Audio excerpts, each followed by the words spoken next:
We are truly thankful for each and every one of you. Let us know where you're tuning in from around the world. We would love to hear from you in the comments below. Let's begin. The evening air was unusually cold as I parked outside our house.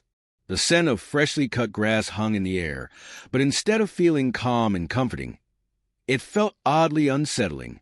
I had been working late for weeks, secretly planning a surprise trip to Santorini after the wedding, which was now only 2 weeks away.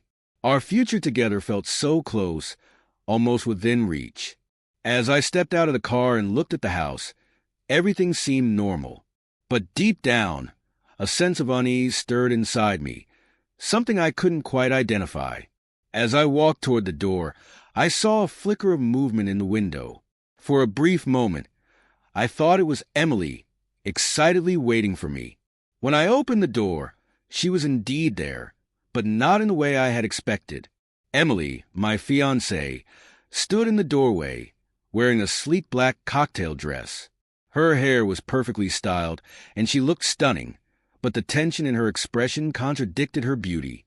"You look amazing," I said, trying to hide my confusion. Did I forget something special? Her lips twitched into a strange, forced smile. "No, you didn't forget anything. We need to talk." Those words hit me like a lightning bolt. Whenever someone says that, it's never a good sign. Behind her, near the door, I noticed a travel bag. My heart sank. "Going somewhere?" I asked, trying to keep my voice steady. She hesitated before replying. "I need some space just for the weekend." "The weekend?" I repeated, my mind racing. "Emily, the wedding is in 2 weeks. What's so urgent now?" She avoided my gaze, her eyes darting elsewhere. "I've been feeling overwhelmed with work with the wedding plans. I just need to clear my head. It didn't make sense." "Clear your head," I echoed, disbelief in my voice. "Where? With whom?" Her silence was the first crack. Then, almost too softly, she whispered, "With a friend." I froze. "A friend?" My stomach churned. "Is this friend a man?" Her hesitation was confirmation. "It's not what you think," she stammered. My chest tightened as I struggled to stay calm. "Then tell me what it is." Tears welled up in her eyes. "It's just someone I've been talking to. I needed someone to confide in." My hands clenched into fists. "Someone who... Emily?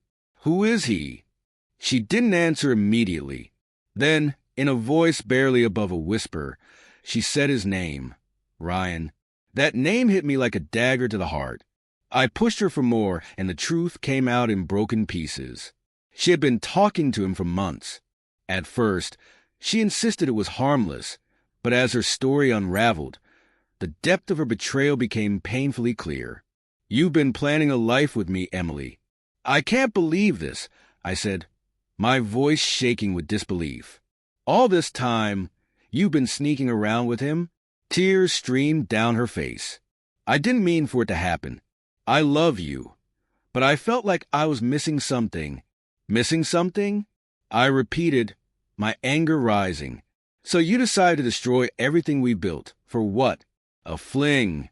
She sobbed harder, but didn't deny it. I took a step back, my voice cold and firm. "If you walk out that door, Emily, don't bother coming back. This is it."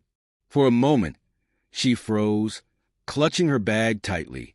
Then, with a soft, "I'm sorry," she turned and walked away. The sound of the door closing behind her echoed in my chest.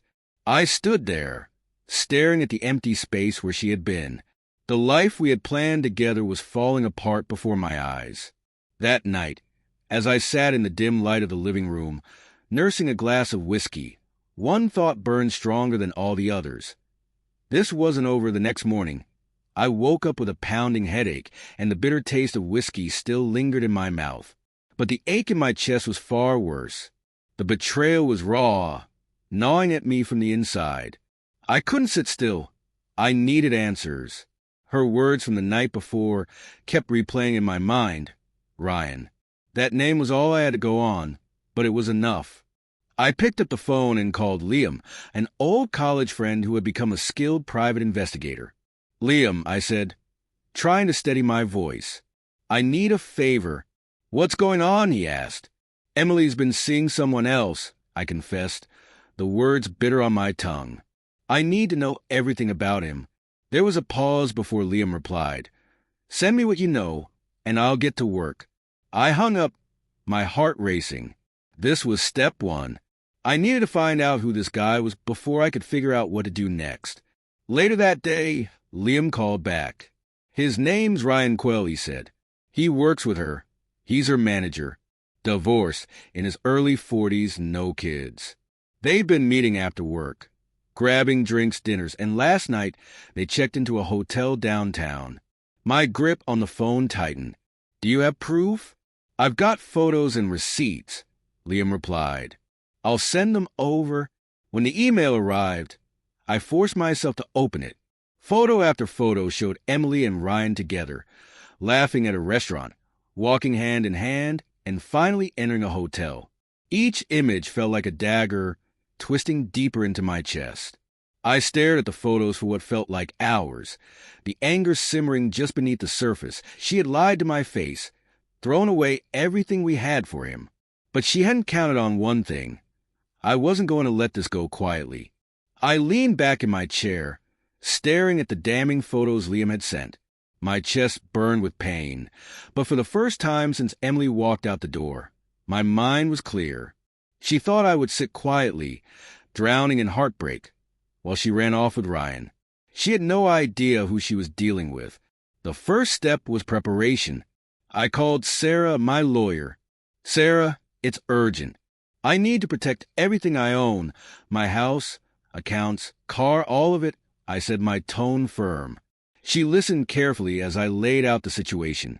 Her response was sharp and professional. "Since you're not married yet, she has no legal claim to your assets, but I'll make sure everything is locked down, just in case." By the end of the day, everything was secure. Emily might have walked out on me, but she wasn't walking away with anything else. That evening, Liam called back with an update. "You're going to love this," he said, his tone full of triumph. "Your boy Ryan isn't as clean as he looks. Turns out he's been embezzling money from the company for years. It's subtle, but there's enough evidence to bury him." A slow, cold smile spread across my face. "Send me everything you've got." "Already on its way," Liam replied. When the files arrived, I pored over every detail. Ryan wasn't just a liar and a cheater. He was a thief. I couldn't have asked for better ammunition. The next morning, I composed an email from an anonymous account. It contained incriminating photos of Emily and Ryan, along with a scathing message exposing their affair. With a single click, I sent it to Emily's closest friends, her family, and a few of her colleagues. But I wasn't done. Using the embezzlement evidence Liam had uncovered, I crafted another email. This one went to Ryan's company's HR and legal departments. I laid out every damning detail, attaching the proof. By the end of the week, the fallout was spectacular. Emily's phone was bombarded with calls and messages. Her mother left a furious voicemail, practically disowning her. Her friends turned their backs on her, and whispers of the scandal spread like wildfire. Ryan fared no better. By Friday, he was escorted out of his office, his reputation in ruins. But I still wasn't satisfied. On Saturday evening, Emily showed up at my doorstep. Her face was pale, her eyes swollen and red from crying. She looked like a shadow of the woman who had walked out on me just days earlier. "Please," she said, her voice trembling. "Can we talk?" I crossed my arms, leaning against the doorframe. "What could you possibly have to say, Emily?" Tears streamed down her face. "I made a mistake. I didn't know what I was thinking. I was scared of losing myself before the wedding. But I know now. I love you. I've always loved you." I let out a bitter laugh. "Love? Is that what you were thinking about when you walked into that hotel with Ryan? Was it love?" she protested, her voice breaking. "It wasn't like that. Don't lie to me, I snapped, my voice echoing in the still evening air. I gave you every chance to be honest, Emily, and you chose to betray me. You destroyed everything. My voice was firm, my anger simmering. Her sobs grew louder. I'll do anything, she pleaded, anything to make this right. Please, please give me a second chance. I leaned in, my voice low and cold. You don't get a second chance. Not after what you've done. She collapsed onto the porch, crying uncontrollably, but I didn't care. I had nothing left to give her. Leave, I said, stepping back inside. We're done. As I shut the door, a strange sense of relief washed over me. For the first time in days, the weight on my chest lifted. But there was still one last thing to take care of. A few days later, Liam called again, his voice brimming with victory. Ryan's been officially charged, he said. The company handed everything over to the authorities. They're investigating the embezzlement, and it's not looking good for him. He's facing jail time. I leaned back, satisfaction flooding through me. Good. He deserves everything that's coming to him. But Liam wasn't done. Turns out, Ryan was involved in other shady dealings, tax evasion and fraudulent contracts. Once the investigators dug deeper, they found enough to guarantee he'll be in court for a long time. That was the icing on the cake. Not only was Ryan's professional life in ruins, but his personal life was about to follow. The final part of my plan unfolded the following week. I compiled the evidence of Emily's affair and forwarded it to her company's CEO. While she wasn't involved in Ryan's financial crimes, the scandal was enough to ruin her reputation. Within days, Emily was called into HR and fired for violating company policy. The fallout was swift and brutal. Without a job, Emily moved back in with her parents. Mutual friends told me she was struggling to pick up the pieces of her life. I didn't feel pity. I felt justified. She had made her choice, and now she was living with the consequences. As for Ryan, his downfall was even more satisfying.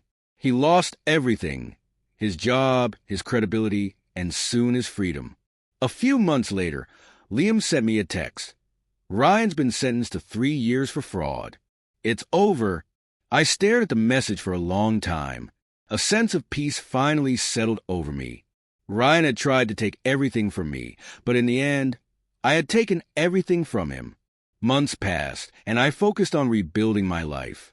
The engagement ring Emily left behind was sold, and I donated the money to a local nonprofit. The house we had planned to share was put on the market, and I moved to a new city, a fresh start. One quiet afternoon, as I sat on the balcony of my new apartment sipping coffee, my phone buzzed. It was a message from Liam, just checking in. How's the new place? I replied with a photo of the view. Better than I expected. Thanks for everything, Liam wrote back. You've earned it. I set the phone down, feeling content that I felt something I hadn't felt in a long time. Hope. Emily's betrayal had almost broken me, but I came out stronger. I learned the value of my own resilience and the importance of trusting myself. As the sun dipped below the horizon, painting the sky in shades of orange and pink, I realized one thing for sure. This wasn't just an ending. It was the beginning of something better. The months that followed weren't easy, but they were necessary. Each day, I peeled back layers of pain and resentment, rebuilding who I was before Emily and Ryan tore through my life. Therapy helped. Not just to process the betrayal, but to understand how I had let myself trust so completely without question. My therapist, Dr. Harper, was blunt but effective. You've been through hell, she said one day during a session. But that doesn't mean you stay there. You can let this define you, or you can redefine yourself. Her words stayed with me. That day, I began setting new goals. Fitness became my outlet. The gym turned into my sanctuary, a place where I could channel all my anger and pain into something productive. By the end of 6 months, I barely recognized myself in the mirror. The physical changes were only the beginning. They represented a deeper transformation. I started taking risks in other areas of my life, too. Work became more than just a paycheck. I threw myself into projects I once thought were beyond me. I pitched bold ideas in meetings, networked with industry leaders, and even began taking night classes in business management. The small victories started adding up, and soon I wasn't just surviving, I was thriving. Meanwhile, Emily's life continued to fall apart. A mutual friend, Jenna, occasionally shared updates. She's still living with her parents. Jenna told me one day over coffee, "It's bad. She's been trying to find work, but no one wants to hire her after everything that happened. She made her choices." I replied evenly. Jenna gave me a thoughtful look. "You're different now." I smiled faintly. I have to be. The true test of my transformation came a year later. I was attending a professional conference in the city, networking with other attendees, when I saw her, Emily. She looked almost unrecognizable. The confident, polished woman I once loved was now a shadow of herself. Her hair was messily pulled back, her clothes were wrinkled, and she carried a nervous energy that was hard to ignore. Before I could turn away, she saw me. Her eyes widened, and she quickly made her way over. "Hi," she said, her voice barely above a whisper. "Emily," I replied curtly. She hesitated for a moment before blurting out, "I've been wanting to talk to you." I raised an eyebrow. "About what?" She fidgeted, wringing her hands. "About everything. What happened between us. What I did. I don't know if you'll ever forgive me, but I need you to know how sorry I am." I stared at her for a long moment, letting her words sink in. Finally, I said, "I've moved on, Emily. You should, too." Her face crumpled, but I didn't linger to see more. I walked away, feeling no anger, no sadness, just relief. By the time I left the conference, I felt lighter. Seeing her had been the final step in letting go. She was a chapter in my life, but the book was far from over. That evening, I stood on my balcony, looking out at the city lights. The world felt full of possibilities, and for the first time in a long time, I was genuinely excited to see where life would take me next.